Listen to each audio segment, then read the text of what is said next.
Bapak Ibu saudara-saudari yang terkasih, Salve. Selamat pagi.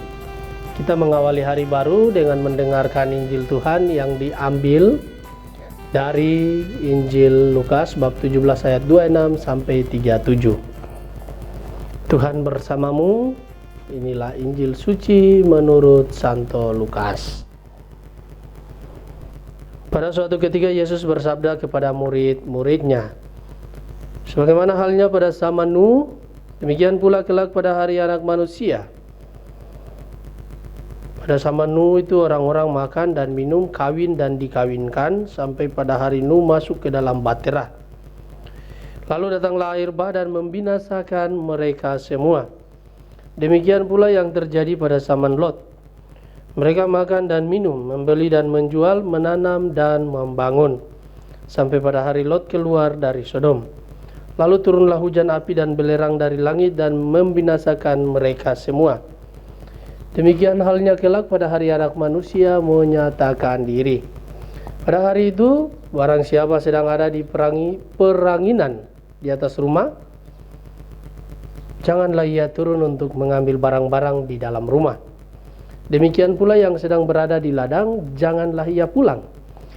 Ingatlah akan istri Lot.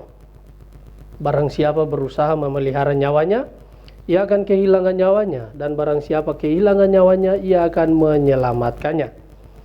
Aku berkata kepadamu, pada malam itu kalau ada dua orang di atas ranjang, yang satu akan dibawa dan yang lain akan ditinggalkan.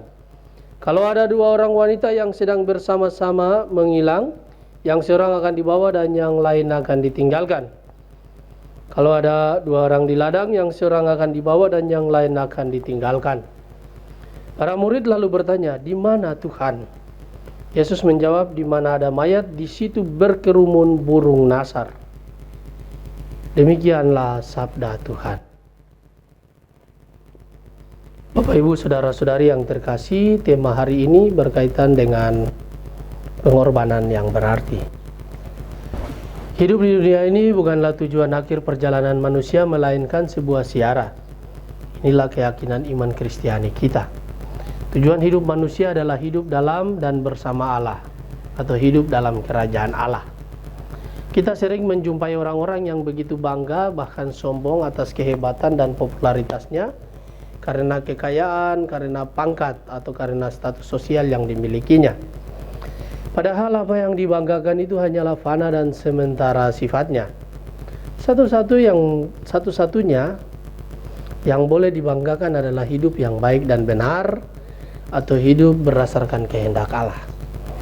Lewat cara hidup ini manusia akan menerima anugerah keselamatan berupa hidup kekal di surga.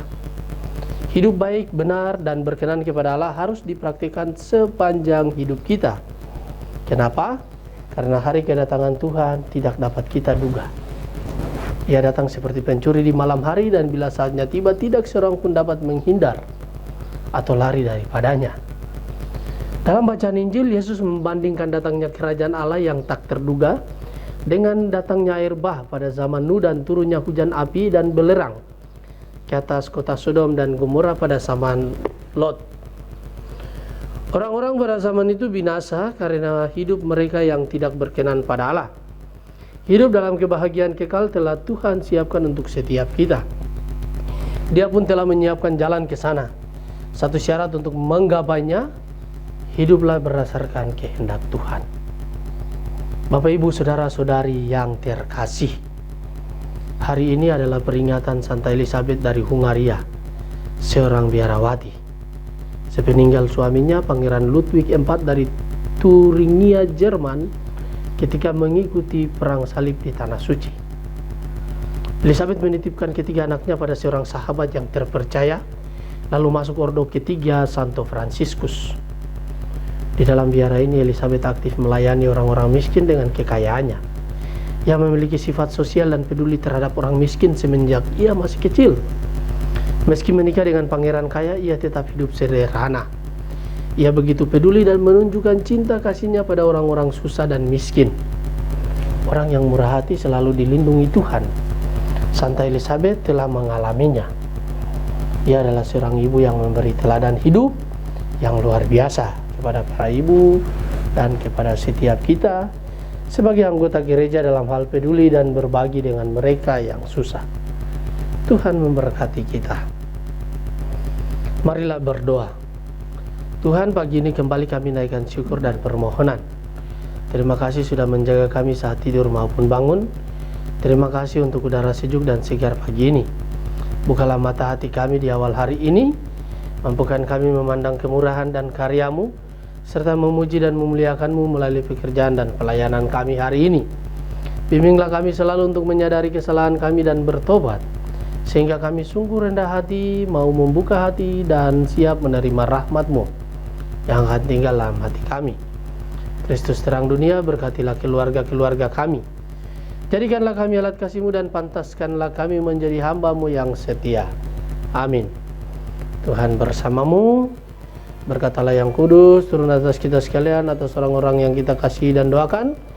Seluruh aktivitas kita sepanjang hari ini dilindungi, dibimbing dan diberkati oleh berkat Allah yang kudus, Bapa dan Putra dan Roh Kudus.